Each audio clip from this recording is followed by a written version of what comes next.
In this tutorial, I will explain you how can you earn one key cash on Expedia.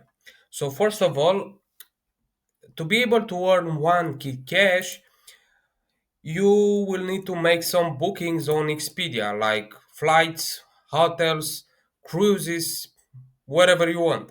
The point is that at these points, um, you will earn when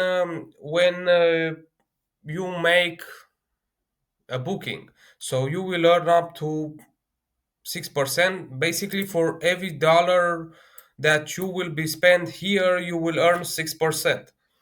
I think that is a good deal because in the long run, maybe you will want to go on some countries or something like that, and you will be able to choose from, let's say, this list or whatever countries do you want to visit, so that's it. Isn't very hard to do it.